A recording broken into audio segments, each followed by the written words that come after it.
Hello प्यारे बच्चों, तरलों के यांत्रिकी गुण, मैकेनिकल प्रॉपर्टीज़ ऑफ तरल पदार्थ, मैकेनिकल प्रॉपर्टीज़ ऑफ लिक्विड। ठीक, लिक्विड में हम दाब के बारे में बात कर रहे थे और दाब का सूत्र हमने देखा और हम ये भी देख रहे थे कि भाई दाब जो है किस तरीके से काम करता है।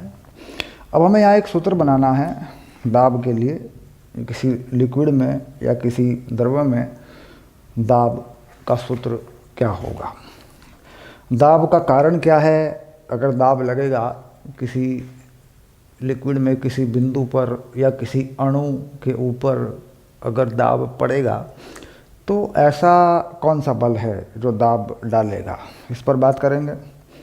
और एक है दाब नापने का क्या तरीका है, दाब का मापन करने का क्या तरीका है, ये भी देखेंगे।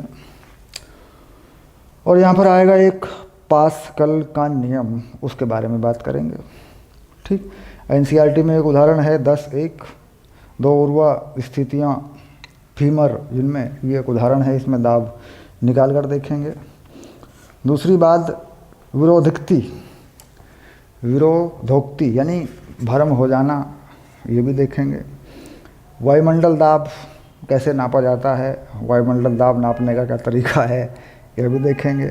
मैनोमीटर दाबांतर मापी, ठीक, और वास्तविक में दाब और दाबांतर में क्या फ़र्क है, ये भी देखेंगे। ठीक, कुल मिलाकर दाब निकालने पर ये सारी बातें हैं। और अभी तक हमने दाब की परिभाषा बनाई थी और दाब का एक बल बटे क्षेत्रफल से एक सूत्र हमने बना दिया था। ठीक, अब हम यहाँ क्या करते हैं, हम गहराई के साथ दाब का परिवर्तन, और इसी में एक है पास्कल का नियम और एक है पहला उदाहरण जो कि एनसीईआरटी का पहला उदाहरण है वो है।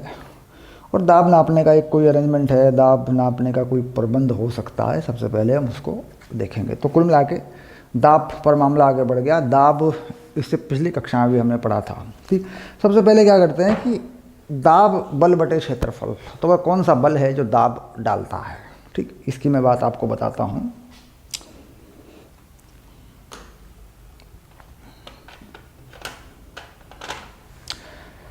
तो सूत्र तो बना लिया था दाब का, दाब के बारे में जानकारी चल रही थी।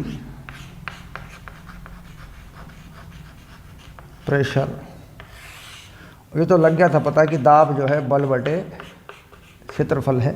और अब ये पहचानने की कोशिश कर रहे थे कि भाई कौन सा बल है जो दाब डालता है और कौन सा क्षेत्रफल है जिस पर वह बल लगता है। और क्षेत्रफल के लंबवत लगे हुए बल का ये मतलब है, मतलब बल जो है क्षेत्रफल के लंबवत जो लगता है वो दाब डालता है। इसका मतलब सीधा सीधा अगर मान लीजिए हम दाब को समझने की कोशिश कर रहे थे और वही यात्रा हमने फिर आगे बढ़ा दी। मान लीजिए ये कोई लकड़ी का गुटका किसी मेज़ पर रखा है, मोटा मोटा बना दिया मैंने, ये लकड़ी का गुटका किसी मेज़ पर रखा है। ठीक, और इस गुटके पर हम कोई बल ऐसे लगाते हैं जिसे मैं कहता हूँ ये बल F1 है। एक बल मैं इस पर ऐसे लगाता हूँ जिसे मैं कहता हूँ बल F2 है। इसमें अगर मैं F1 या F2 की बात करूँ तो ये कोण थीटा है, तिरछा बल लगा हुआ है। और ये जो क्षेत्रफल है, इस पृष्ठ का जो क्षेत्रफल है जिस पर ये बल लगे हैं, ये जो क्षेत्रफल है पृष्ठ का क्षेत्रफल, ये A है। ठीक, तो पृष्ठ पर दाब, बल जो लगे हैं पृष्ठ पर दाब, तो अब देखते हैं जो पृष्ठ है ऊपर, इस पृष्ठ पर कितना दाब है। पृष्ठ पर दाब, पहला F1 के कारण, अगर F1 के कारण देखें तो कितना दाब हो गया, उसे लिख देते हैं P1, वो सीधा हो जाएगा F1 बटे A1। ठीक, दाब का मात्रक पिछली कक्षा में मैंने बता दिया था, दाब का मात्रक है न्यूटन प्रति मीटर स्क्वायर, जिसे हम पास्कल भी कह देते हैं। न्यूटन प्रति मीटर स्क्वायर को अपन पास्कल भी बोल देते हैं। ठीक, इसके बाद विमा या विमीय सूत्र क्या हो जाएगा न्यूटन प्रति मीटर स्क्वायर का। देखो बल बटे क्षेत्रफल है, इससे विमा बना लो, 1 नंबर मिल जाता है। 11वीं कक्षा में दाब की विमा लिखने पे 1 नंबर मिल जाता है। तो ये हो गया ML_T-2, ये होगी बल की विमा, द्रव्यमान गुणा त्वरण, और L² ये होगी क्षेत्रफल की विमा। तो कुल मिला के दाब का विमीय सूत्र ML-1 और T-2, ये पावर में जो लगा होता है ये घात जो लगी होती है इसी को कहते हैं विमा, मात्रकों की घात, इसे विमा कहते हैं। और विमीय सूत्र होता है ये। कुछ लोग क्या बोलते हैं, इसी को विमा बोल देते हैं, लेकिन मैंने लिख दिया विमा, तो बेसिकली ये होती है विमा। -1 -2 जो है ये विमा है। ठीक, मात्रकों की जो मूल मात्रक हैं उनकी जो घातें होती हैं वह विमा होती है, और पूरी तरह जो लिखा होता है वो विमीय सूत्र होता है। तो बात समझ में आ रही है। ये जो मैंने लिखा ये क्या है, ये विमीय सूत्र है, लेकिन मैंने ऊपर क्या लिख दिया, विमा। तो बोलने में एक जैसा है, बोल सकते हैं कि विमा क्या होगी, पर वास्तविकता क्या है कि ये विमीय सूत्र है और विमा ये हैं, जो घात हैं वो विमा है। ठीक, तो विमाओं के पदों में और मूल मात्रकों के पदों में विमीय सूत्र बनता है। तो कुल मिलाकर पक्का हो गया ये विमीय सूत्र है, विमा नहीं है। तो मैंने ऐसे लिख दिया भाई ये विमीय सूत्र है, ऐसे लिख दिया मैंने। ठीक, छोटी की मात्रा लगा दी, मान लो विमीय सूत्र, बड़ी की मात्रा जो भी जैसे भी लिखो कोई बात नहीं। और इसमें ये विमा होती हैं, जो घात होती है वो विमा होती है। तो पक्का समझ में आ गया कि भाई विमा कहाँ है, विमीय सूत्र कहाँ है। ये मैंने पहले चैप्टर में भी बताया था, कोई खास मसला नहीं, हटा लो इसको।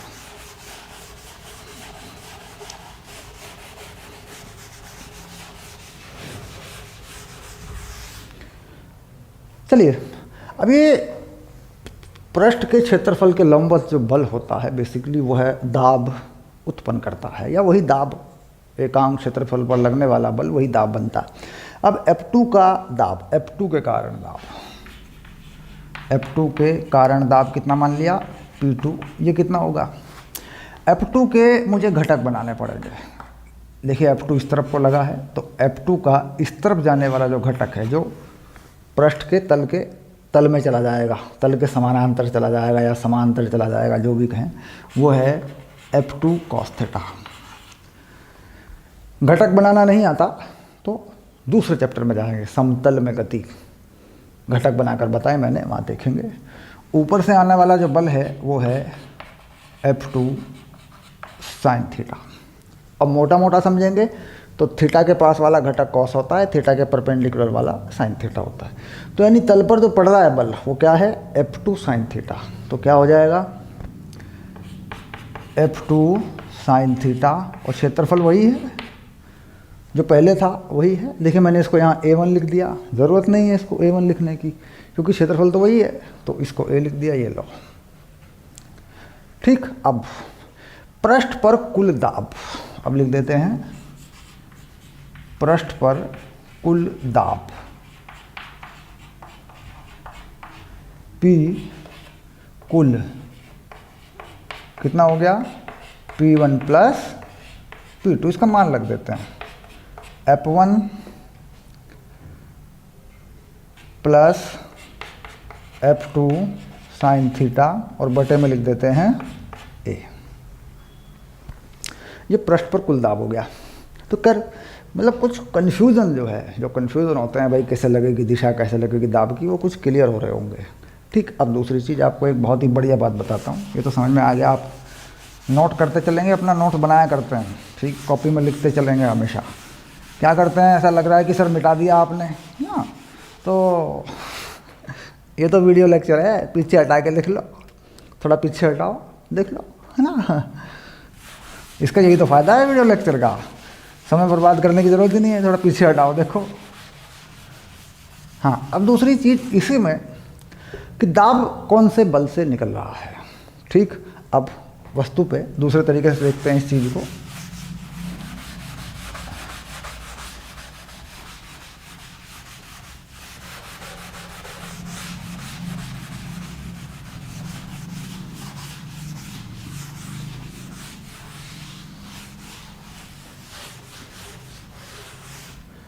दाब ज्ञात करने में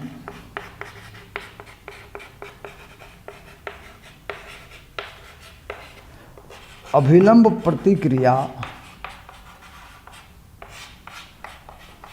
का महत्व है। यानी हमारे पास क्या होता है, ये देखो, एक होता है F बराबर M में, ठीक, और एक होती है हमारे पास अभिलंब प्रतिक्रिया। अब देखो कैसे करते हैं इस चीज़ को। मान लीजिए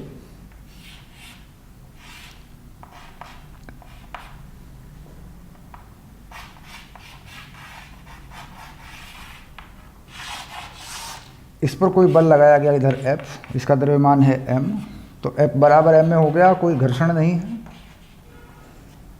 ठीक। वस्तु पर अगर हम देखें दाब कितना है, F बराबर M में, या F की वजह से दाब है वस्तु पर, ठीक, तो इससे कोई लेना देना नहीं है दाब का इससे कोई मतलब नहीं है। अभिलंब प्रतिक्रिया का महत्व है। अब यानी कि हम देखें कि यहाँ पर ये वस्तु रखी है मान लीजिए, तो इस पर कितना भार पड़ रहा है, इसका mg इसका भार पड़ रहा है, और ये mg अगर मान लीजिए ऊपर अभिलंब प्रतिक्रिया के बराबर हो जाए तो n बराबर mg, ये आ गया, ठीक। तो पहियों पर दाब, जो पहिए हैं इन पर कितना दाब पड़ेगा, जो भी पहियों का क्षेत्रफल होगा जो कि ज़मीन के संपर्क में होगा। मान लीजिए इन पहियों का कोई क्षेत्रफल है जो ज़मीन के संपर्क में है, दोनों का, भाई कुछ ना कुछ क्षेत्रफल, थोड़ा सा पृष्ठ का क्षेत्रफल ज़मीन के संपर्क में तो होगा ही ना। तो कुल मिला के दाब, पहियों पर दाब,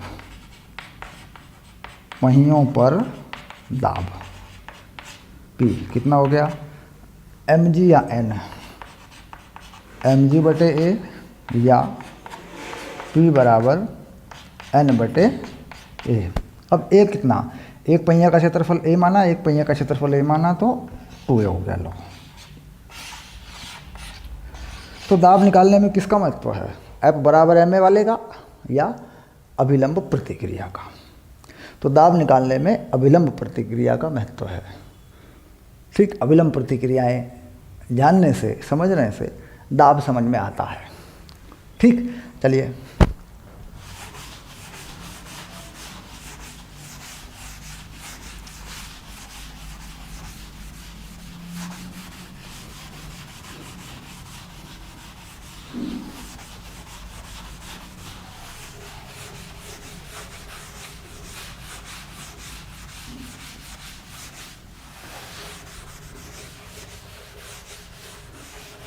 दाब ज्ञात करने की कोई युक्ति बताइए जिससे दाब ज्ञात हो सके, ठीक। तो दाब ज्ञात करने की युक्ति,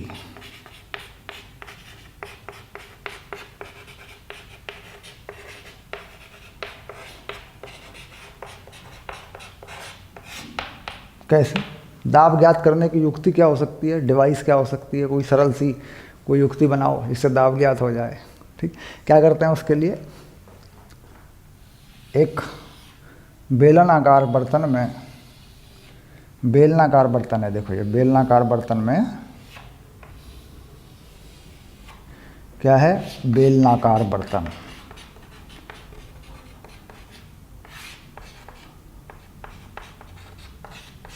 ठीक। एक पिस्टन लगाकर, क्या लगा दिया मैंने, पिस्टन, पिस्टन समझ रहे हैं, पिस्टन लगाकर,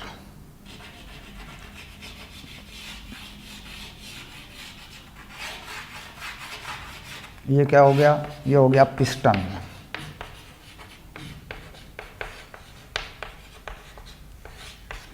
इसे एक स्प्रिंग से जोड़ो,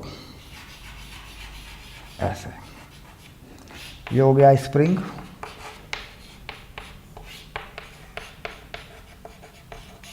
ठीक। स्प्रिंग नियतांक क्या कहेंगे, स्प्रिंग नियतांक, इसे मानेंगे K के बराबर। स्प्रिंग नियतांक क्या है, K के बराबर है, न्यूटन प्रति मीटर, ठीक।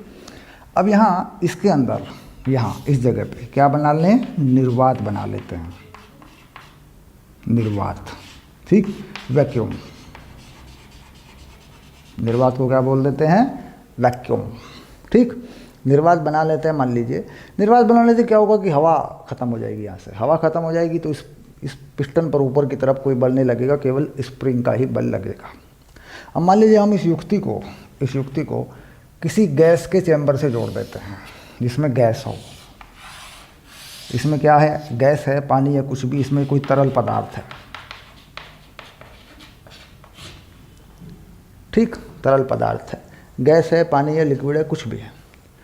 तो वो क्या करेगा, जो भी दाब इसके अंदर होगा, जितना भी दाब इस पे होगा वो इस पिस्टन पे पड़ने वाला है, इस पे कोई दाब पड़ने वाला है, P, ठीक। तो P जो है इसके इस क्षेत्रफल पे पड़ने वाला है, पिस्टन का वह क्षेत्रफल जिस पर दाब पड़ता है, ठीक।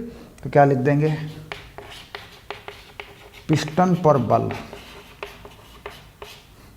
ठीक, कितना, P इंटू ए, लंबवत दाब, हम जानते हैं कि भाई दाब पड़ना ही है इस पर, इस दिशा में दाब पड़ेगा, वो मान लिया हमने।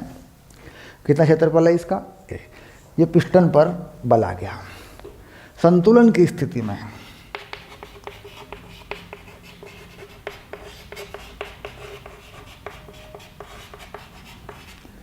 ठीक, F बराबर पी ए और के एक्स बराबर पी ए, तो एक्स पी ए बाई के,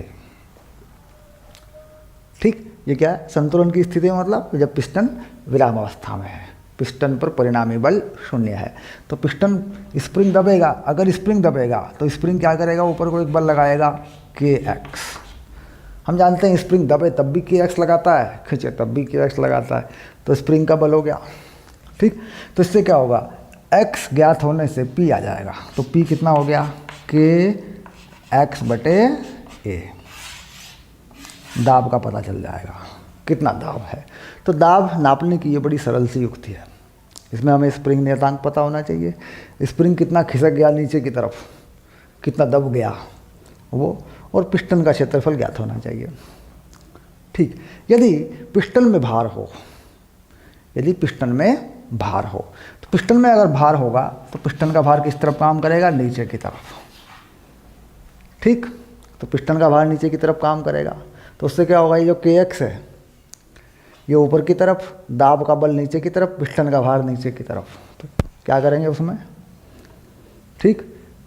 ये जो बल है के एक्स, इसका उल्टा क्या लगा है, दाब और mg नीचे की तरफ लगे हैं, दाब का बल, तो दाब का बल ये लगा, देखो जोड़ दिया, ठीक। ये लो,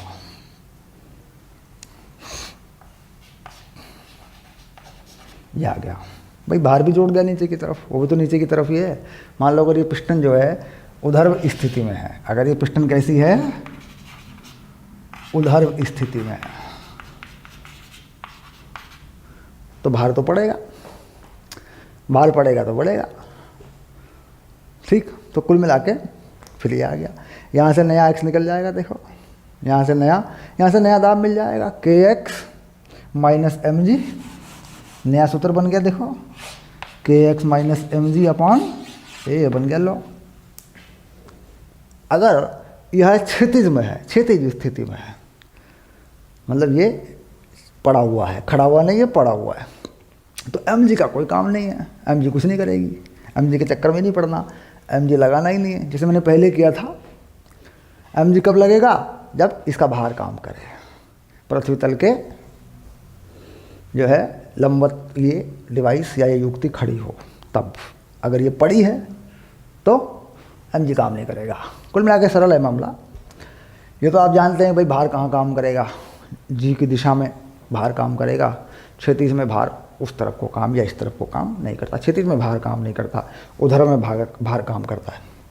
खैर, अगर भार है तो ये लग गया, भार नहीं है तो हटा दिया, एम जी हटा दिया, जो पहले था वो लग गया, दोनों बातें आ गई, ठीक। अब ये सरल सी युक्ति है जो दाब को बता देती है।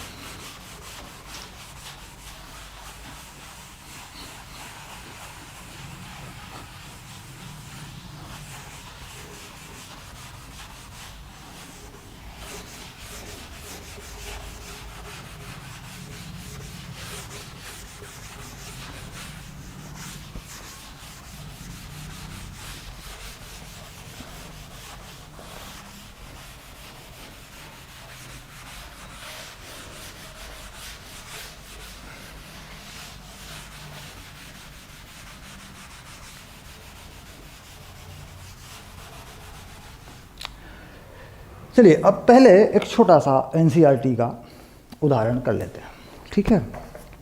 एनसीईआरटी का छोटा सा उदाहरण कर लेते हैं और क्या कहता है ज़रा देखें इसको। उदाहरण नंबर 10(1).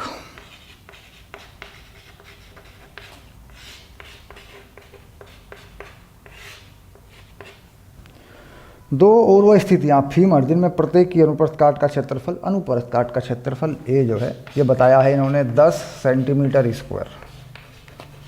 इसको मीटर स्क्वायर में बदल लो, 10 मीटर स्क्वायर। क्या करना पड़ेगा 10 मीटर स्क्वायर के लिए? इसको 10,000 से गुणा 10,000 से भाग करना पड़ेगा, क्योंकि 1 सेंटीमीटर में 1/100 मीटर होता है। तो क्या लिख दूँ? ऐसे लिख देता हूँ, ये लो, ये बन गया, ठीक। 40 किलोग्राम सहती के मानव शरीर के ऊपरी भाग को संभालती हैं। ऊर्ध्व स्थितियों द्वारा सहन किए जाने वाले औसत दाब का आकलन कीजिए। तो मतलब दो है, आप समझ रहे हैं कि 2 हड्डियां हैं, 2 हड्डियां हैं तो एक हड्डी का ये क्षेत्रफल है। जैसे मान लीजिए ये पैर की 2 हड्डियां हैं, ऐसा मान लें, ऐसे, ये क्षेत्रफल कितना है ए, और इस पे पूरे शरीर का वजन है, ये वजन कितना है 40 किलो। तो अगर यहाँ पे जो दाब है वो कितना है, तो कितना दाब हो जाएगा बताओ? कुल वजन कितना है 40 × g, जानते हैं ये होता है भार, mg है ना, और 2a क्यों लगा?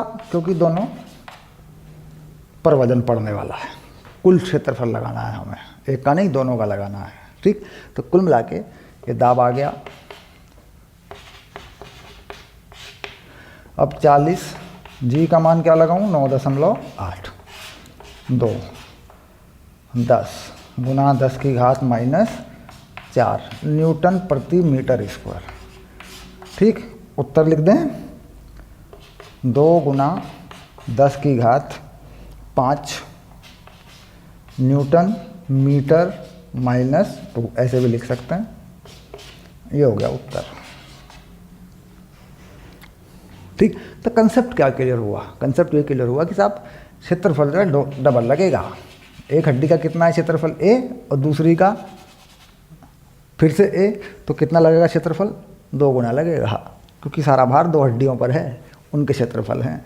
मान लें किसी बिल्डिंग का मकान में 4 पाए हैं, 1 पाए का क्षेत्रफल है और कुल भार संभाल रहा है वो, तो 4 पायों का क्षेत्रफल यानी 4 से गुना करके क्षेत्रफल लगेगा। अब जैसे मान लीजिए ये बिल्डिंग है, ठीक। इस बिल्डिंग में 4 पाए, 1 2 3 4। ये कंसेप्ट यहाँ क्लियर हो रहा है, इसको समझना है। इसका क्षेत्रफल क्या है? ए, ठीक। और इसका भार क्या है? मान लीजिए mg। तो दाब कितना हो जाएगा बताओ? mg/4a,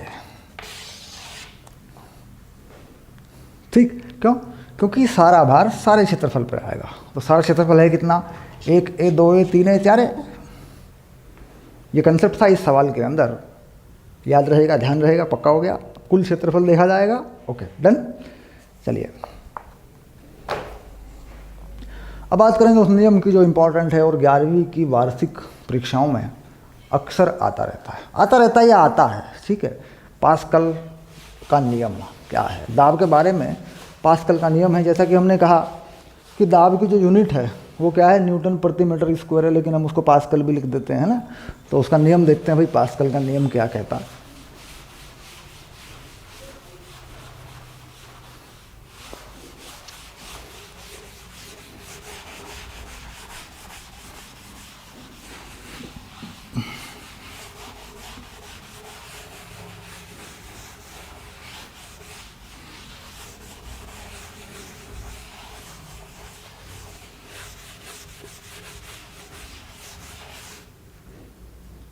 अब देखिए क्या कहता है। कहता है तरल पदार्थ में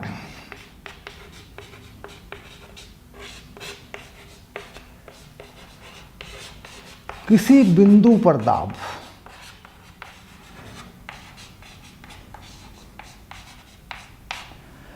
सभी दिशाओं से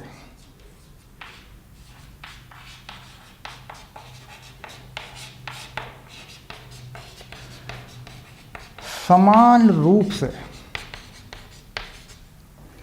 अंतरित होता है। अंतरित होता है मतलब लगता है।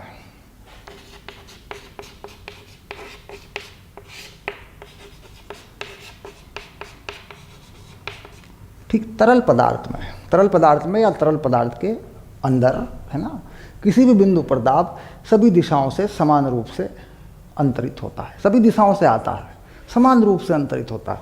अब जैसे मान लीजिए मैं एक तरल पदार्थ बना लूँ, पानी बना लूँ, मान लीजिए पानी की बात करूँ, या कोई गैस बना लूँ। पानी बनाए तो अच्छा है, पानी अगर हम बनाएं तो समझ में आती है बात हमारी, हम समझ जाते हैं। बाकी कुछ भी हो, गैस हो, कोई भी हो, ये मान लीजिए मैंने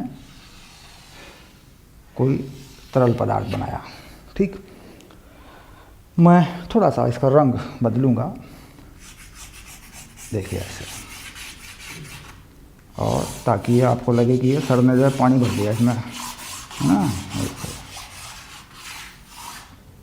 ठीक, तो नियम क्या कह रहा है कि भाई इसके अंदर एक बिंदु कहीं भी मान लेते हैं, पूरे के अंदर एक बिंदु मान लें, छोटा सा, मान लीजिए ये बिंदु मान लिया। अब इस बिंदु पे किसको रख सकते हैं, मान लीजिए हम बिंदु पे हम एक अणु को रख लें, जल का कोई अणु है उसको रख लें, क्योंकि अणु को हम अगर बिंदु की तरह मान लें, अणु का आकार बहुत कम कर दें तब लागू होगा।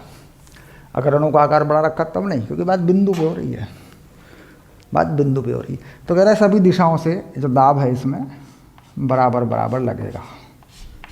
इस बिंदु पे दाब जो है, इस द्रव्य के कारण जो है दाब बनेगा, ठीक, जो भी, या बाहर से कोई वायुमंडल दाब आ रहा है यहाँ तक, जो भी हो रहा है, जो भी यहाँ दाब होगा सभी दिशाओं में समान रूप से, सभी दिशाओं से इस बिंदु पर दाब, देखो कह रहा है बिंदु पर दाब सभी दिशाओं से समान रूप में अंतरित होता है। ठीक, तो दाब जो है सभी दिशाओं से समान रूप में अंतरित होता है। ठीक, अब यहाँ पर ये बात तो हो गई, पास्कल ने इतनी बात कही। ठीक, तरल पदार्थ में या किसी भी द्रव्य में ऐसा मान सकते हैं।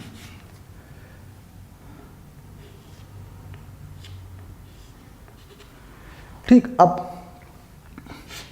इसको देखना है, हम इस बिंदु को थोड़ा सा बड़ा कर देते हैं, थोड़ा सा बड़ा करके देखते हैं कि ऐसा हो कैसे रहा। अब क्या कह रहे हैं कि इस बिंदु का एक बड़ा चित्र बना लेते हैं, इस बिंदु का एक बड़ा चित्र बना लेते हैं और इसको सभी दिशाओं में लेके चलते हैं। कैसे?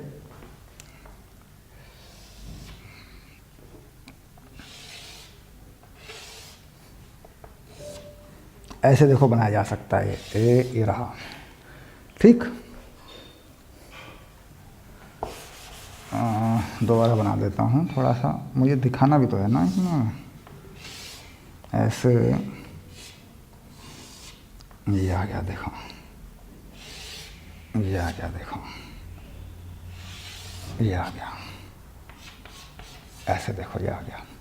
तो सारे के सारे पृष्ठ दिखाई दे रहे होंगे अब आपको इसके, है ना, सारे के सारे पृष्ठ दिखाई दे रहे होंगे। ये तिरछा पृष्ठ है, ये देखो, ये उस तरफ से दिखेगा, दूसरी तरफ से, है ना, ये रहा तिरछा पृष्ठ, ये रहा देखो तिरछा पृष्ठ। ठीक, ये नीचे वाला पृष्ठ है। ठीक, ये पीछे वाला पृष्ठ है, ऐसे, ये सामने वाला पृष्ठ है, वो पीछे वाला पृष्ठ है।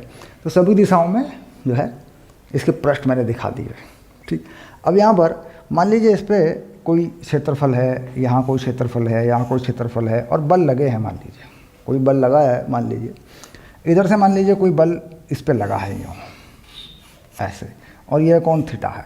ठीक, इस बल को मान लूँ ये बल F1 है, इधर से भी कोई बल लगा है मान लीजिए इस पर, इसे F2 मान लो। ठीक, और इधर से भी कोई बल लगा है इस पर, इसे F3 मान लो। ठीक, तो संतुलन की स्थिति में ये चल नहीं रहा है, इसमें कोई त्वरण नहीं है, तो कुल मिला के पहले इस पर बल को, परिणामी बल को शून्य कर देता हूँ। ठीक, तो यहाँ देखें थोड़ा सा, ये जो कोण है थीटा ऐसे, तो हम देख रहे हैं कि ये जो कोण है ये थीटा है, ऐसे सेम जो है कोण बनेगा। देखो ये कोण थोड़ा थीटा बनेगा, यहाँ पे ये कोण कितना बनेगा, ये बनेगा 90 माइनस थीटा। ठीक, तो बल के घटक करने पर, अगर मैं देखूं बल के घटक करने पर, इधर जो बल का घटक आ रहा है वो कितना आ रहा है, F1 cos यानी F1 sin थीटा। इधर बल का घटक आ रहा है F1 sin थीटा। नीचे को बल का घटक जा रहा है F1 cos थीटा। क्यों? क्योंकि ये कोण थीटा माना तो ये 90 माइनस थीटा होगा, क्योंकि ये तो लंबवत है भाई, मैंने लंबवत लगाया है बल को। एक चीज़ ये आ गई। अब ऊपर की तरफ लगा हुआ बल क्या है, F3 है, उस तरफ को लगा हुआ बल क्या है, F2 है, सारे बल हैं। अब ये संतुलन की स्थिति में, संतुलन की स्थिति में है, तो मैं लिख सकता हूँ सीधे सीधे F3 F1 cos थीटा। क्या लिख सकता हूँ, F3 equals to F1 cos theta, और F2 F1 साइन थीटा। ठीक, तो कुल मिलाकर अगर मैं साइन थीटा और कॉस थीटा का मान निकाल लूँ, यहाँ से हटा लूँ इस चीज़ को, तो साइन थीटा कितना हो रहा है, देखो साइन थीटा हो रहा है F2 बटे F1, और कॉस थीटा हो रहा है क्या, F3 बटे F1। ठीक, अब मैं इस चीज़ को हटाना चाहूँ, थीटा कुछ भी हो, थीटा कुछ भी हो, अगर मैं थीटा को हटाना चाहूँ तो मैं क्या करता हूँ, मैं करता हूँ sine square theta plus cos square theta equal to 1। ठीक, तो क्या करूँ मैं, F2 बटे F1 का स्क्वायर प्लस F3 बटे F1 का स्क्वायर इक्वल टू 1। तो साफ साफ नज़र आ गया F2 square plus F3 square equals to F1 square. ठीक, यानी जो परिणामी बल है F2 और F3 का जो परिणामी है वह F1 है। इसका मतलब बल वहीं पे क्रिया और प्रतिक्रिया के रूप में लगे हैं, थीटा चाहे कुछ भी हो, कुछ भी थीटा हो। तो कुल मिला के इस पर जो परिणामी बल है वह शून्य है। ठीक, इसका मतलब इस पे जो बल हैं वो चारों तरफ इस तरीके से लगे हैं कि उनका परिणामी बल शून्य हो जाए। तो इसका मतलब सीधा हो गया कि वे चारों तरफ लगे हैं। किसी वस्तु पर चारों तरफ से बल इस तरीके से लगाओ कि उस पर परिणामी बल ना बने। ठीक, तो यही कहना चाहता है कि मान लीजिए कोई बिंदु है, इस बिंदु में कोई त्वरण नहीं है, ये विराम अवस्था में है, विराम अवस्था में है, या हम ये भी कहते हैं भाई नियत वेग से चल रहा है, तो हम ये मान लेते हैं कि विराम अवस्था में है। विराम अवस्था में है तो इसका मतलब बल नहीं है, इसका मतलब जितने भी दाब के कारण इस पर बल लगे हैं या जिन बलों के कारण इस पर दाब उत्पन्न हो रहा है वह सारे बल परिणामी बल शून्य बना दे रहे हैं। इसको तभी हो सकता है जब सभी दिशाओं में समान रूप से बल लगे हों, सभी दिशाओं में समान रूप से बल लगे हों, ये तभी हो सकता है। अगर किसी दिशा में बल कम ज़्यादा हो गए तो चल पड़ेगा। तो यही चीज़ बता रही है कि साहब सभी बलों का परिणामी दूसरे सभी बलों के परिणामी के बराबर है। यानी कुल मिला के एक बल ले लूँ और बाकी सबका परिणामी लगा लूँ तो उसके बराबर हो जाएगा।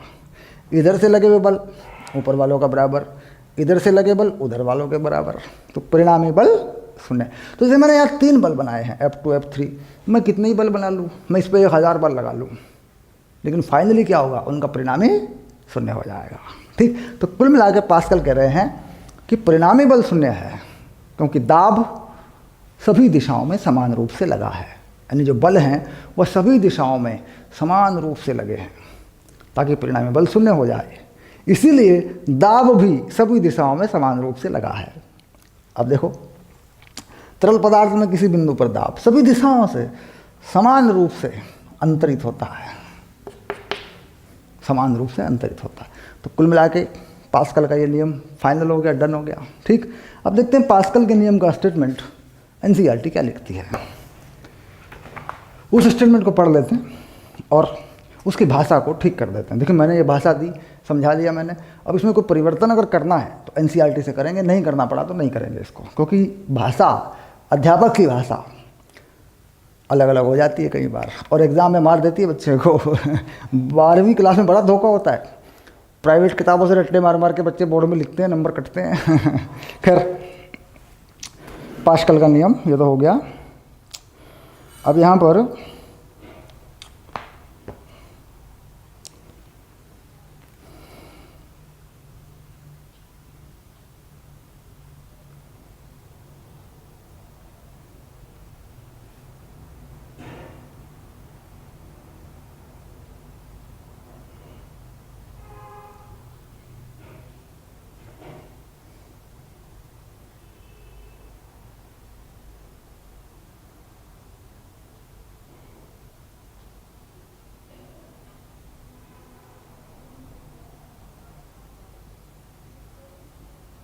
ओके, ठीक, बात सही है। अब यहाँ पर थोड़ा सा हमने एक चीज़ को जोड़ना पड़ेगा इसमें, ठीक, कि क्षैतिज स्थिति में, माने ये बिंदु है, क्षैतिज स्थिति में सभी बिंदुओं पर ये दाब समान होगा। अब इसका मतलब मैं क्षैतिज बना दूँ, इसे जोड़ना पड़ेगा इस चीज़ को। ठीक है, देखो, एक बिंदु यहाँ बनाऊँ, एक बिंदु यहाँ बनाऊँ, एक बिंदु यहाँ बनाऊँ, ऐसे ठीक। तो ये बिंदु ए हो गया, ये बिंदु बी हो गया, ये बिंदु सी हो गया। ठीक। तो क्षैतिज में क्या होगा, क्षैतिज स्थिति, ठीक, ए बी और सी समान है तो पी ए पी बी बराबर पी सी। दाब भी समान होगा, क्यों? क्योंकि दाब गहराई से उत्पन्न होता है। अब देखो गहराई तो सेम है ना, गहराई सेम है, सबकी गहराई सेम है, ये देखो एच एच सेम है, तो दाब सेम होगा। ठीक। तो किसी द्रव्य के अंदर एक ही क्षैतिज स्थिति में सभी बिंदुओं पर दाब समान होता है। तो क्या लिख लेते हैं, किसी द्रव्य के अंदर एक ही, एनसीईआरटी में अगर कुछ लिखा है अलग से तो बताना पड़ेगा, क्षैतिज स्थिति में सभी बिंदुओं पर दाब समान होता है। पक्का। ठीक। किसी द्रव्य के अंदर एक ही क्षैतिज स्थिति में सभी बिंदुओं पर दाब समान होता है। एक ही क्षैतिज स्थिति से मतलब एक तल हो सकता है, एक क्षैतिज तल हो सकता है। जैसे मैं हाथ घुमा रहा हूँ, देखो, ठीक। अगर ऊपर ले जाऊँ तो क्षैतिज स्थिति बदलती है, नीचे ले जाऊँ तो बदलती है। तो क्षैतिज तल, तो क्षैतिज स्थिति होगी, किसी क्षैतिज तल में कह सकते हो, क्षैतिज स्थिति या क्षैतिज तल में सभी बिंदुओं पर, ठीक। या एक रेखा मान सकते हो, किसी क्षैतिज रेखा में सभी बिंदुओं पर, ऐसा भी कर सकते हो। तो बेटर क्या है, स्थिति लिख दो, बेटर तरीका है। ठीक। अब बात स्पष्ट हो गई कि पास्कल का नियम पूरा हो चुका है। ये स्टेटमेंट जो है लॉ, दरअसल पास्कल का नियम नहीं लिखा। एनसीईआरटी में क्या किया है कि पास्कल का नियम है ये नहीं बताया, पास्कल के नियम का कुछ बातें बताई हैं, टिप्पणी बताई हैं। ठीक। फ्रांसीसी वैज्ञानिक ब्लेज पास्कल ने पाया कि यदि सभी बिंदु एक ही ऊंचाई पर हो तो विराम स्थिति में तरल के सभी बिंदुओं पर दाब समान होता है। यह सत्य को भलीभांति सरल रूप से में दर्शाया जा सकता है। ठीक। अब इसके बाद फिर वही आगे चीज़ें, बल लगाए गए, बल के घटक लगाए गए, उसके बाद साम्य अवस्था को बताया गया। ठीक। यानी pascal the law, pascal law. ठीक। तो यहाँ पर देखा है पास्कल का नियम, तो पास्कल का नियम परिभाषित हो चुका है पूरी तरह। दोनों बातें मैंने कर दी। ठीक। ये एनसीईआरटी के अकॉर्डिंग है, ये लिख लो। और नियम ये है, ये नियम है, ये नियम जो है नियम का स्टेटमेंट है ये रहा। ठीक। और ये नियम के बारे में जानकारी है, क्योंकि ये नियम अगर लगेगा, ये अगर नियम लगेगा तो ये बात होगी, ये नियम लगा दूंगा तो ये बात हो जाएगी। ठीक। ठीक। कुल मिलाकर दोनों बातें हैं, दोनों रखनी है और दोनों को नियम में लिख दो, क्या दिक्कत है। पास्कल का नियम है तो ये लिख दो, क्या दिक्कत आ गई इसमें। ठीक। चलिए, ये था पास्कल लॉ, पास्कल का नियम आ गया। अब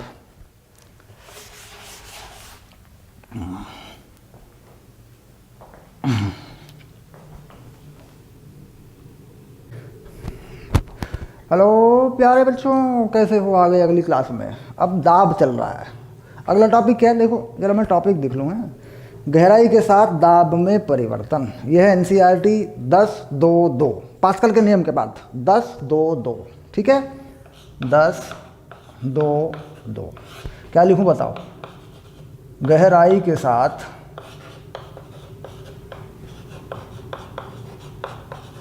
दाब में परिवर्तन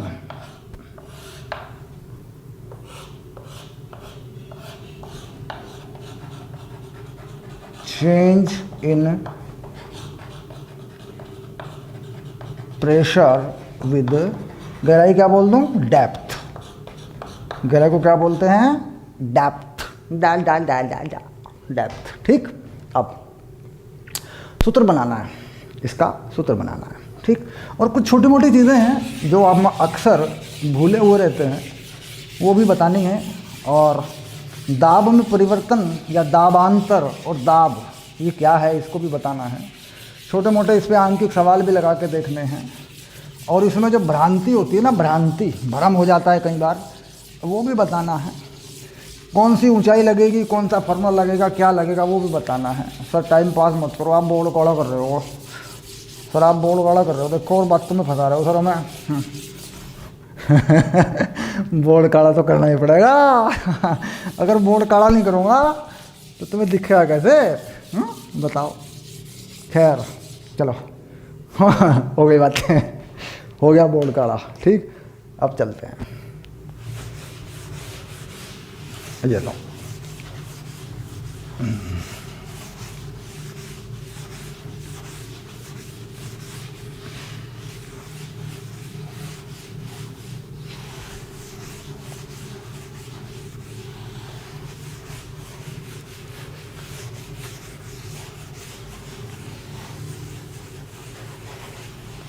पता मैं एक रंगीन सा चित्र बनाने वाला था तुम्हारे लिए, एक रंगीन सा चित्र बना के जो तुम्हें चमक सा था, इसलिए इसका काला होना जरूरी है। ठीक, चलो अब बनाता हूँ तुम्हारा एक बढ़िया सा फोटो दाब देखने के लिए। देखिए क्या करते हैं, सबसे पहले एक बर्तन बना लेते हैं।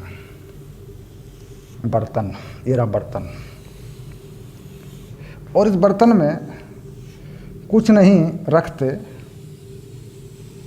इस बर्तन में बस पानी भर देते हैं। पानी मान लेते हैं, कोई दरवे मान लेते हैं। ठीक, तो पानी भर देते हैं इसमें। ये देखो ये बना दिया। YouTube पे बच्चे पूछते हैं सर चित्र बनता कैसे है? मतलब इस चित्र कैसे बनते हैं? चित्र बनाने की टेक्नोलॉजी तुम्हें दिख रही है, चित्र कैसे बनता है। देखो ये चौक जो चल रही है, ये सफ़ेद रंग वाली चौक है ना, ये सफ़ेद रंग वाली चौक है। अब मान लीजिए कलर देना है, पानी को नीला करना है। ठीक, तो क्या करें, पहले जहाँ जहाँ ज़्यादा नीला करना है, ज़्यादा चमकाना है, वहाँ इसको वाइट ले लेता हूँ हल्का सा। देखो ये ले लिया बस। ठीक, उसके बाद यहाँ भी ज़्यादा चमकाना चाहता हूँ, यहाँ भी हल्का सा वाइट ले लेता हूँ। बॉटम पे हल्का सा वाइट ले लेता हूँ। ये देखो हो गया, तली बन गई। तली को और थोड़ा ठीक करके ऐसे बना सकते हैं। ये लो देखो, बनी कि नहीं बनी तली। ठीक, अब इन बाउंड्रीज को थोड़ा सा और चमकाना चाहते हो, लो बन गया। सर ड्राइंग पढ़ रहे हैं कि भौतिक पढ़ रहे हैं? सर ड्राइंग पढ़ रहे हैं, ड्राइंग भी ज़रूरी है। कल टीचर बनोगे हैं, बच्चे पढ़ाओगे, फिर क्या होगा, अच्छे अच्छे डायग्राम बनाओगे कि नहीं? और फिर लोग पूछेंगे कहाँ से सीखा है, थोड़ा बड़ा सुंदर चित्र बनाते हो, परीक्षाओं में सुंदर चित्र बना के आओगे। चलिए अब इसमें पानी भर देते हैं। ये देखिए ये पानी भरा जाएगा। अब देखो बताओ वो जगह ज़्यादा चमकी कि नहीं जहाँ सफ़ेद था? अभी देखो ये रहा, देखो ये आ गया। बस अब कोई झंझट नहीं है, अब इसको नीला कर तो लो, ये हो गया। देखो ये लो, भर गया पानी, हो गया। ओके, अब चलिए शुरू करते हैं। अब इसके अंदर कुछ ऐसा करते हैं कि जिससे दरवे पे दाब हो। कोई बिंदु ले लेते हैं और देखते हैं बिंदु के ऊपर कितना वजन पड़ रहा है। अब मान लीजिए मैं क्या करता हूँ कि इस दरवे में इसी का एक सिलेंडर मान लेता हूँ। इसी दरवे में इसी का एक सिलेंडर, छोटा सा सिलेंड्रिकल दर, ये मान लिया। देखो ऐसे ये मान लिया मैंने इसी में मान लिया, इसी में इसी का, यानी द्रव्य रूप का ही, द्रव्य का ही एक थोड़ा सा बेलन मान लिया मैंने, ये मान लिया इसी का। और इसकी जो ऊंचाई है वो मैंने h कर दी।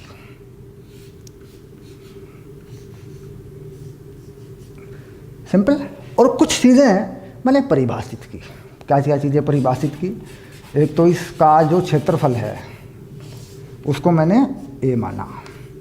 ठीक, और जो द्रव्य का घनत्व है उसको मैंने रो माना। रो बोल देते हैं RHO, रो रो रो रो रो। ठीक, और ये बर्तन जो है यूँ, ये हो गया बर्तन। ठीक, अब क्या करना है, क्या क्या परिभाषित किया उनको लिखना पड़ेगा। ठीक, माना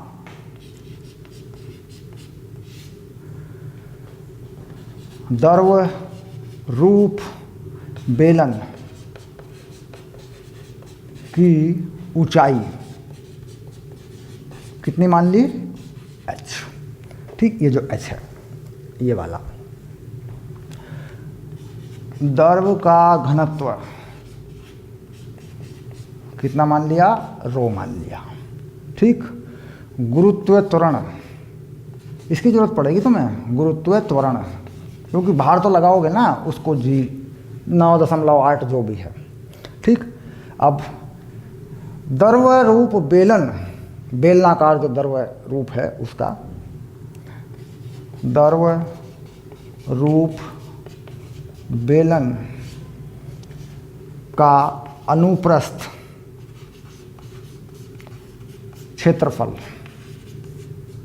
ए, या के अनुप्रस्थ का क्षेत्रफल, के अनुप्रस्थ का क्षेत्रफल ये भी लिख सकते हैं, या का अनुप्रस्थ क्षेत्रफल है ऐसा भी लिख सकते हैं, भाषा में कोई भेद नहीं, लिख सकते हैं दोनों बातें। ये हो गया। अब माना बेलन की तली पर कोई बिंदु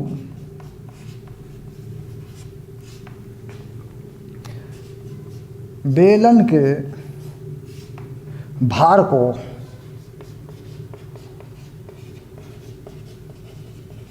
सहन करता है, अतः बेलन की तली पर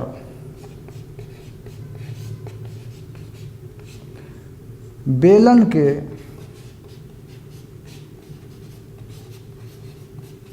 भार के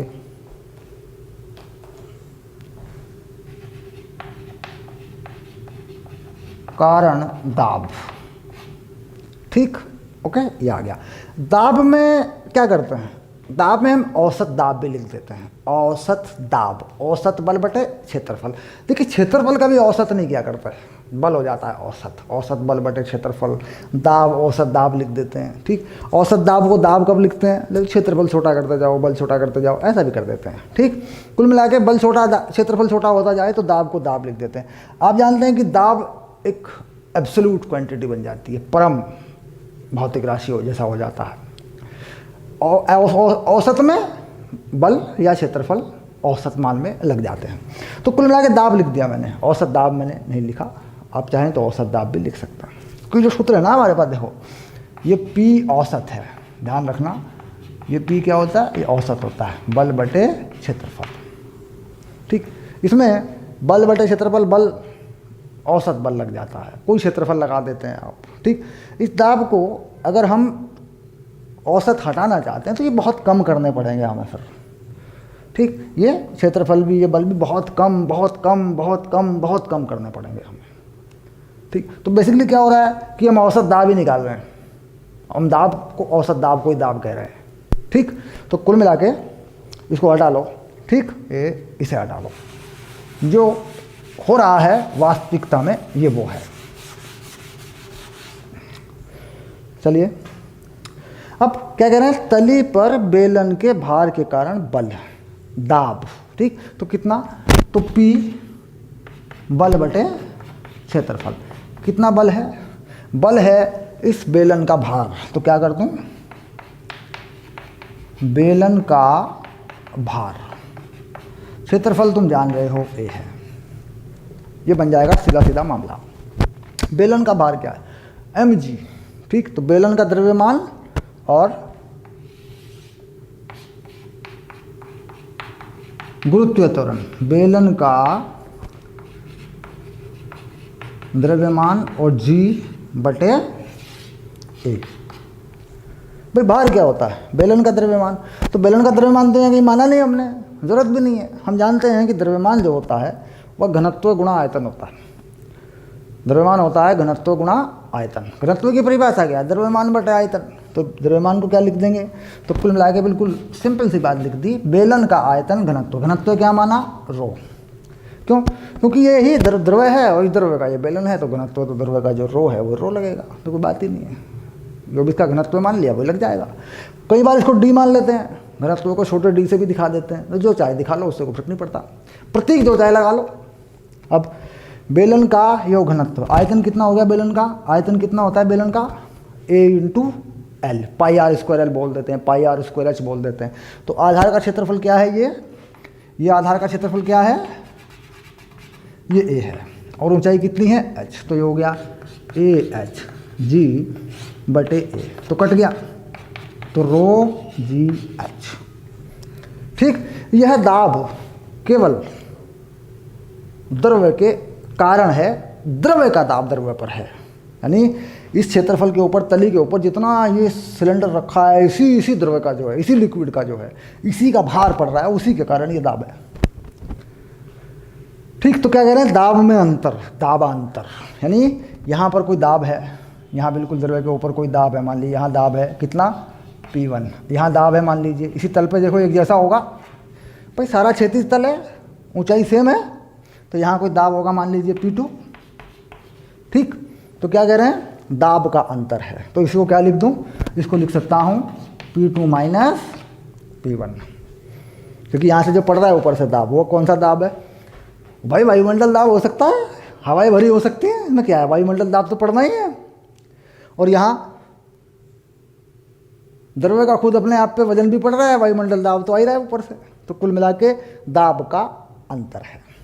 ठीक, अब इस दाब के अंतर को अगर दाब बनाना चाहूँ, दाब कितना है, प्रेशर कितना है, तो क्या करूँगा मैं, अब मैं इसी चीज़ को वापस लेके आऊँगा P1, तो क्या बन गया, ठीक, कुल दाब। अब क्या लिखूँगा, कुल दाब या दाब लिख दूंगा।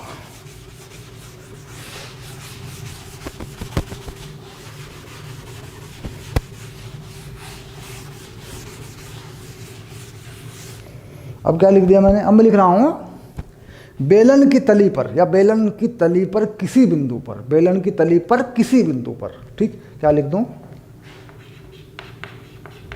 बेलन की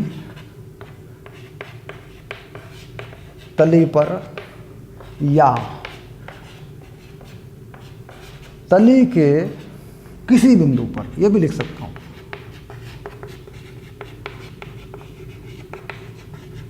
कुल दाब कितना,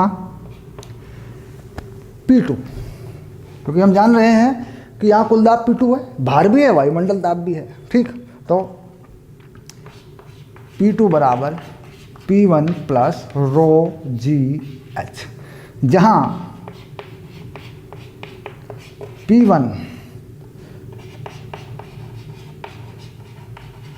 वायुमंडल दाब हो सकता है, कोई ज़रूरी नहीं है, कोई ज़रूरी नहीं है। मान लीजिए ऊपर वायुमंडल है ही नहीं भाई, मान लीजिए ऊपर वायुमंडल है ही नहीं, फिर नहीं होगा, क्या फर्क पड़ता है, 0। तो वायुमंडल दाब हो सकता है। यदि वायुमंडल दाब की बात करें और वायुमंडल दाब लगा दें तो ये दाब है, एब्सोल्यूट प्रेशर। ये क्या है, यही है एब्सोल्यूट प्रेशर, सही दाब यही है। ठीक, तो गॉज प्रेशर, एब्सोल्यूट प्रेशर, ये क्या होता है, गॉज प्रेशर, प्रेशर गॉज बोलते हैं इसको। ये डिफरेंस क्या हो गया, गॉज प्रेशर। तो ये चीज़ क्या रही है, ये चीज़ अगर अंतर की बात करूं तो रो जी एच, इसे क्या बोलते हैं, इसे बोलते हैं गॉज दाब। ठीक, और अगर पूरा जोड़ दूं वायुमंडल दाब, अगर इसमें वायुमंडल दाब जोड़ देता हूं, रो जी एच प्लस पी वायुमंडल, सही जोड़ दूं, मान लो ये पूरी सही चीज़ बना दूं, तो क्या बनता है, इसे दाब कह सकते हैं। ठीक, एब्सोल्यूट प्रेशर या परम दाब। परम दाब में पता क्या होता है, 27 डिग्री सेल्सियस पर लगा दाब मान लेते हैं, परम ताप दाब, तो परम नहीं कहते, सिर्फ दाब कह देते हैं इसको। जो सही दाब है वो वायुमंडल दाब को जोड़ने के बाद है, और जो गॉज है यानी दाब का जो अंतर है, जो सिर्फ द्रव्य के कारण है, उसे क्या कहते हैं, गॉज दाब। ठीक, चलिए अब इस टॉपिक में इस पॉइंट को एनसीईआरटी से मिला देते हैं। ठीक, गॉज दाब, इसे हिंदी में लिख रहे हैं गेज दाब। क्या लिख रहे हैं इसको, हिंदी में लिख के दूंगा इसको, तो गॉज मैंने एक्चुअली अंग्रेजी में लिख दिया, ये गेज दाब है। ठीक, ये है गेज, ए हिंदी में। ठीक, अंग्रेजी में लिख के दूंगा GAUG, ये गॉज हो गया, देखो अंग्रेजी में लिखा गॉज। ठीक, अब यहाँ पे आती है निरपेक्ष परम दाब। इसे क्या कह रहे हैं, इसे कह रहे हैं निरपेक्ष या परम दाब।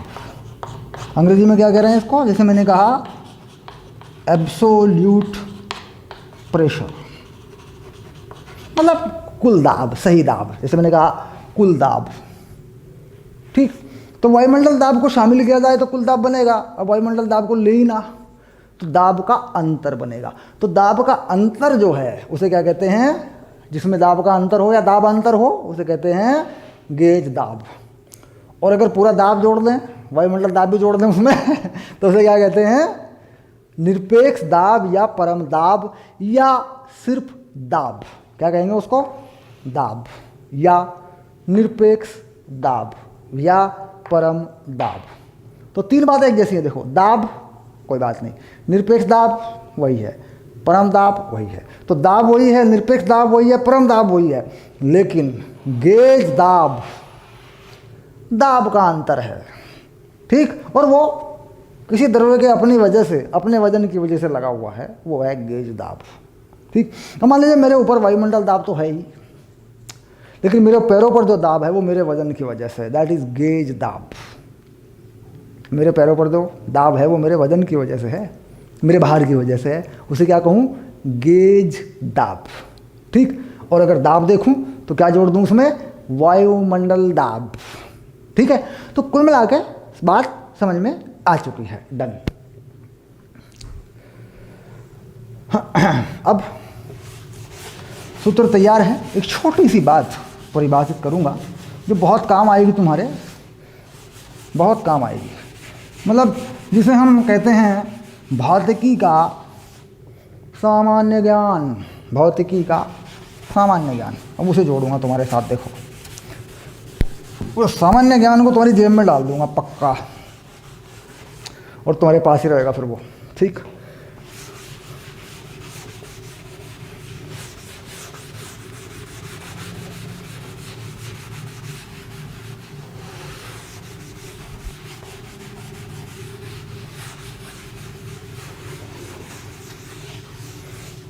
चलिए, हमारे पास दो बातें होती हैं, दो बातें होती हैं हमारे पास। हम बहुत पढ़ते हैं इन बातों को। हम जानते हैं एक घनत्व, और अक्सर बच्चे से बोलते हैं सर ये होता क्या, चक्कर क्या है इसमें।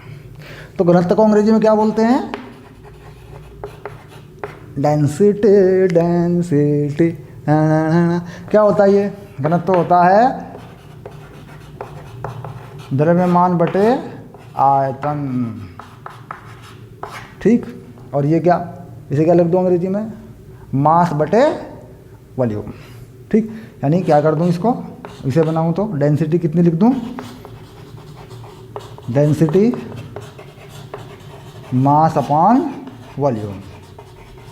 ठीक। मोटी मोटी बात है ये। यहाँ पर क्या है कि हम हैं इसमें कुछ आपेक्षिक पद लगाए हुए हैं। आपेक्षिक पद यानी जल का घनत्व है, जल के घनत्व के आपेक्षिक घनत्व होते हैं। किसी भी चीज़ का अगर हम घनत्व देखें तो जल के घनत्व के आपेक्षिक होता है, यानी relative to water, relative to पानी, रिलेटिव टू जल। तो कुल मिला के आपेक्षिक घनत्व यहाँ परिभाषित होता है। ये बड़ा काम आता है, बहुत काम आता है, आपेक्षिक घनत्व। ठीक। क्या आपेक्षिक घनत्व क्या है, छोटे में लिखता हूँ, आपेक्षिक घनत्व क्या है, ये घनत्व बटे जल का घनत्व, घनत्व बटे जल का घनत्व है।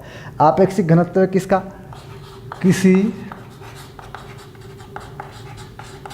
पदार्थ का आपेक्षिक घनत्व क्या होगा, घनत्व बटे जल का घनत्व। किसका घनत्व है, पदार्थ का घनत्व, पदार्थ का घनत्व बटे जल का घनत्व। अब जल का घनत्व देखो, अब बताता हूँ, पदार्थ का घनत्व क्या लिखूँ, पदार्थ के घनत्व को इसे लिख देता हूँ सिग्मा, और जल का घनत्व इसे क्या लिख देता हूँ, रो पानी, वाटर, रो वाटर लिख दिया।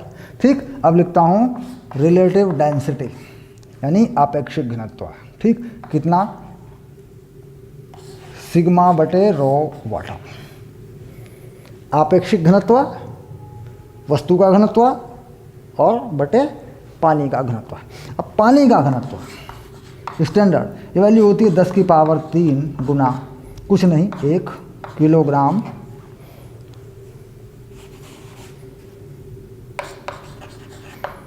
पर घन मीटर, किलोग्राम प्रति घन मीटर।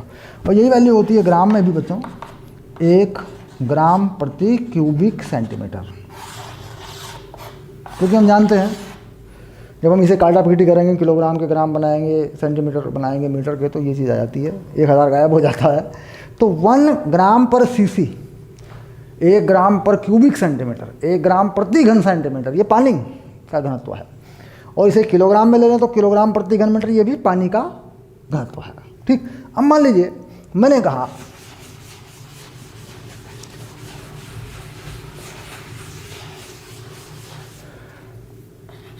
पारे का आपेक्षिक घनत्व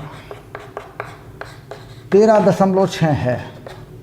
क्योंकि देखिए इसका कोई मात्रक तो होगा नहीं, आपेक्षिक घनत्व का कोई मात्रक नहीं होगा, क्योंकि यह अनुपात है, यह तो एक अनुपात है वस्तु का या पदार्थ का घनत्व बटे पानी का घनत्व है। तो कह रहा है कि पारे का घनत्व है 13.6 है। ठीक, पारे का आपेक्षिक घनत्व कितना है? 13.6। तो घनत्व में 0 लगा दूँ यार इसके आगे ऐसे। ठीक, तो पारे का घनत्व ज्ञात कीजिए। बड़ा इसको समझना है, छोटे बच्चे की तरह समझना है इसको ऐसे समझना जैसे अभी हम 9वीं क्लास में पढ़ रहे हैं, क्योंकि 9वीं का छोटा हुआ है ये पक्का। तो कुल मिला के पारे का घनत्व क्या कर दूं?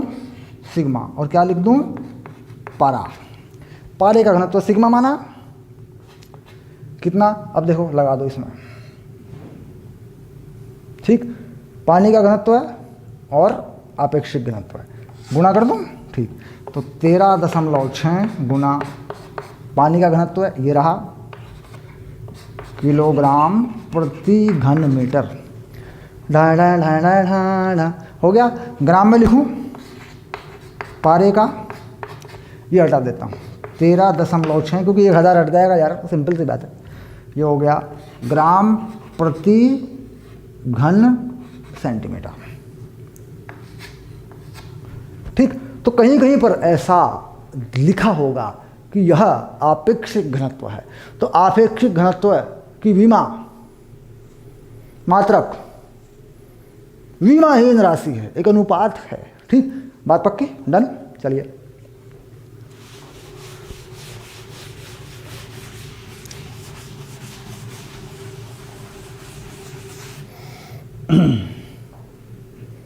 अब इस सूत्र पर काम करेंगे। ये सूत्र कहाँ कैसे लगता है, ये भ्रांति कैसे पैदा करता है, वहम कैसे पैदा करता है, गणनाओं को गलत कैसे पैदा करता है। ठीक, चलिए देखते हैं।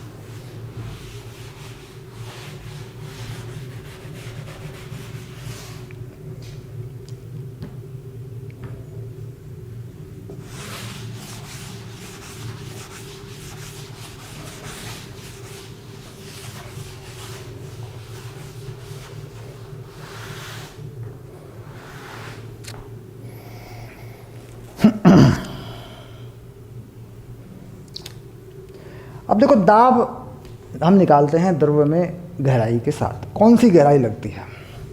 ठीक, हमने कहा भाई दाब का सूत्र है, हमने रट्टा मान लिया, दाब का सूत्र है ρGH। ये द्रव्य के कारण दाब है, दाबांतर जिसे हम कहते हैं, जैसे कि अब यहाँ भी हमने समझा ये चीज़ है। तो इससे दाब मिलेगा कैसे? ठीक, तो क्लियर करेंगे थोड़ा सा। जो पहले जो भ्रम पैदा होता है उसको देखते हैं पहले, इसे बोलते हैं पैरालैक्स। भ्रम कैसे पैदा होता है? ठीक, अब अधो स्थिति या ऊर्ध्वाधर स्थिति जो कहें, कहता जी यहाँ पे 3 बर्तन हैं,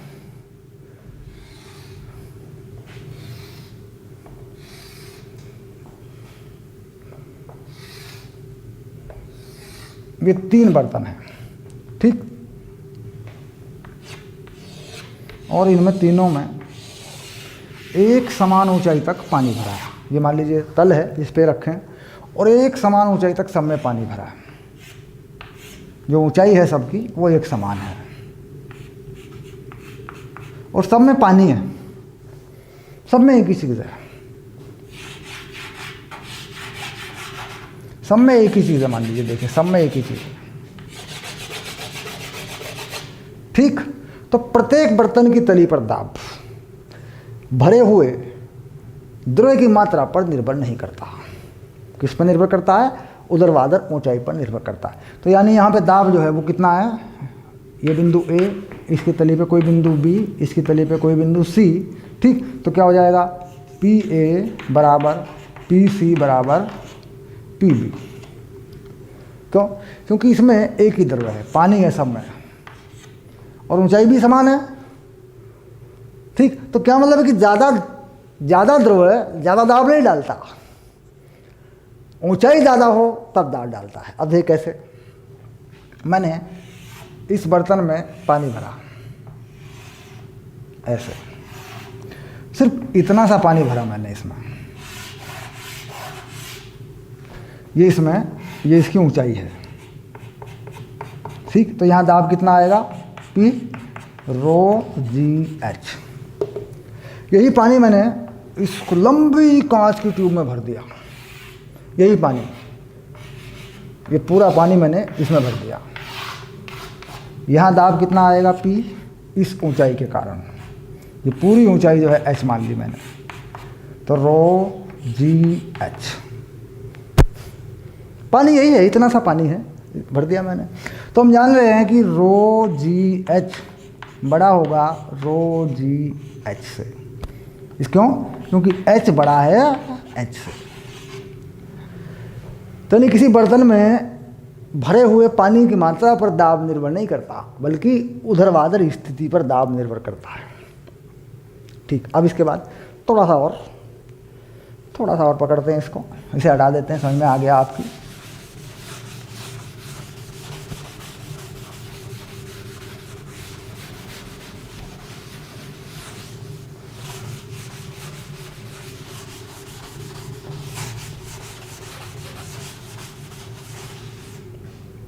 अब मेरे पास एक कांच की ट्यूब है, ऐसे देखो। पहले मैंने इसे ऊर्ध्वाधर स्थिति में खड़ा किया हुआ है, तल के ऊपर ऐसे, और इसमें मैंने यहाँ तक लगभग पूरी तरह इसके अंदर मैंने पानी भर रखा है। इसमें कोई द्रव्य है पूरी तरह, इसकी डेंसिटी क्या, घनत्व है, क्या माना? रो, ठीक। तो यहाँ दाब कितना हो रहा है? रो जी एच हो रहा है। तली पर दाब ये हो रहा है। तब जानते हैं भाई, तली पे दाब, यहाँ बिंदु P पे दाब, इसे कहते हैं P, और यहाँ क्या मान लूँ? A, और यहाँ कोई बिंदु मान लूँ A। तो बिंदु A पे दाब हो गया, दाबांतर या द्रव्य के कारण दाब, ऐसा बोलते हैं। क्योंकि हम क्या बोलते हैं, परम दाब निकालते हैं तो फिर वायुमंडल दाब देखते हैं, उसका झंझट नहीं, वो नहीं कर रहे अभी तो द्रव्य के कारण ऐसा बोल रहे हैं। और इसकी जो ये पूरी की पूरी ऊंचाई है, ये कितनी है? ये मान ली H, जिसमें पानी भरा है वो ऊंचाई, या जिसमें कोई द्रव्य भरा है वो ऊंचाई। अब इसको मैं, इसी चीज़ को मैं तिरछा कर देता हूँ,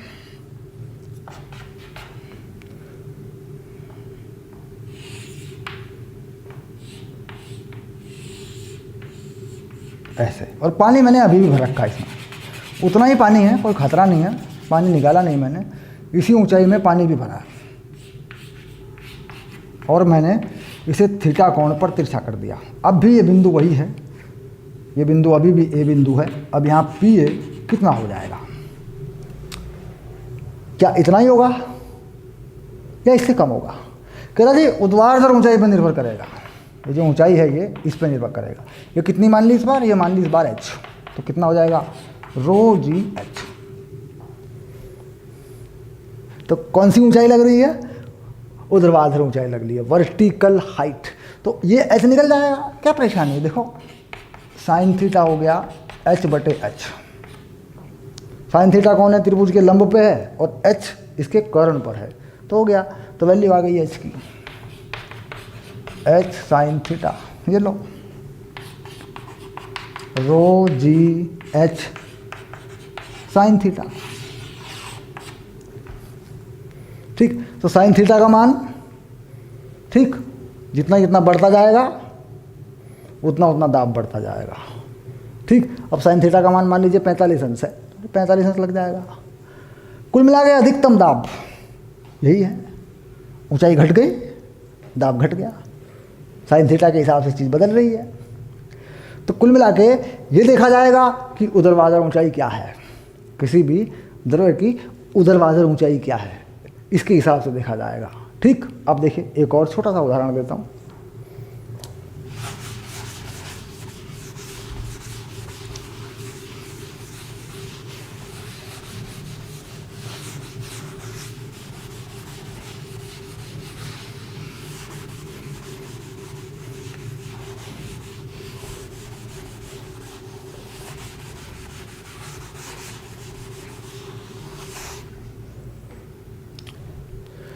कुछ इस तरीके से एक ट्यूब है, देखो ऐसी ट्यूब है, ऐसी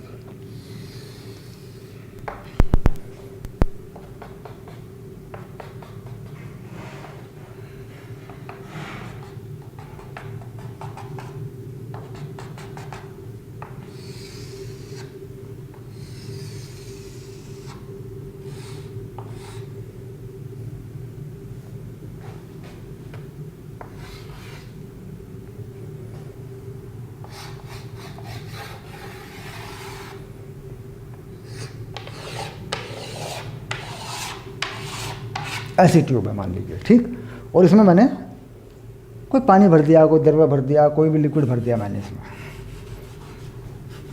ठीक, और मैंने इसमें यहाँ पूरी ऊंचाई तक भर दिया, यहाँ तक मैंने इसमें कोई लिक्विड भर दिया, देखो ऐसे।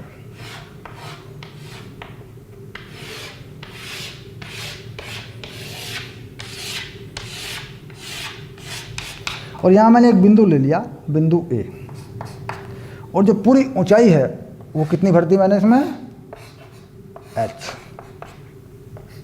ऐसे। ठीक, और जो द्रव्य का घनत्व है क्या बना दिया, रो, और गुरुत्वीय त्वरण मान रहे कितना, नीचे की तरफ जी। तो बिंदु ए पर दाब, यहाँ कोई बिंदु है, बिंदु ए पर दाब पी ए कितना, द्रव्य के कारण यानी गेज दाब। ठीक, कितना होगा, रो जी एच होगा। यानी ये जो इसकी मुड़ी हुई लंबाई है, ये जो इसकी मुड़ी हुई लंबाई है, इससे कोई मतलब नहीं है, इससे कोई लेना देना नहीं है। अब थोड़ा सा इसी को आगे बढ़ाता हूँ। ठीक, अब मैं इस ट्यूब को यहां तक ले आता हूं,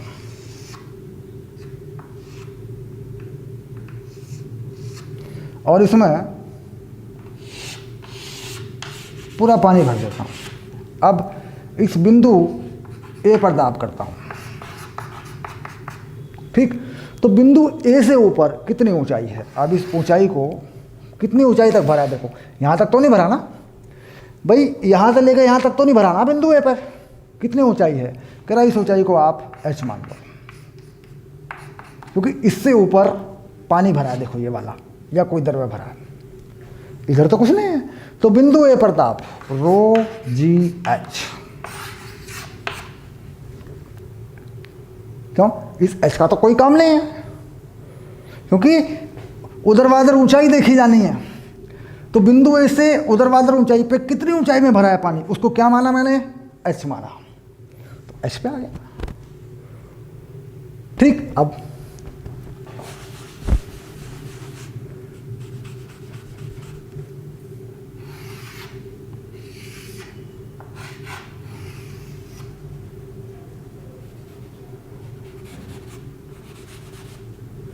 उसी ऊंचाई पे ले आया, सेम ऊंचाई पे बिल्कुल, यहाँ बिंदु ए आ गया। ठीक, अब इस बिंदु ए पे दाब, और इसमें मैंने वही लिक्विड पूरा भरा हुआ है, पूरा भर दिया।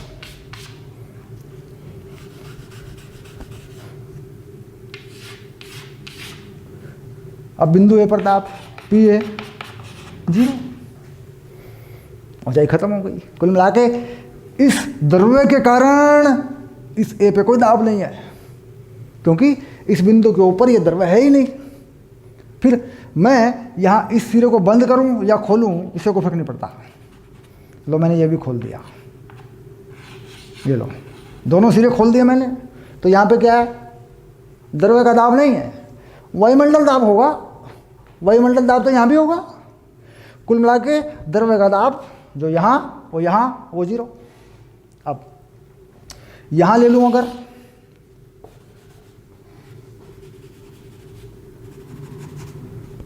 इस ऊंचाई को मान लूँ h, बिल्कुल समान ऊंचाई, एक बिंदु यहाँ ले लूँ a, एक बिंदु यहाँ ले लूँ b, दोनों की ऊंचाई समान है, दोनों में पानी भरा है, तो देखो समान ऊंचाई तक भरा है दोनों में,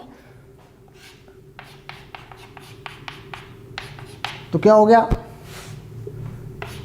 पी ए बराबर पी बी बराबर रो जी एच, क्योंकि ए और बी के ऊपर एक ही ऊंचाई तक पानी भरा, इस एच से कोई मतलब नहीं।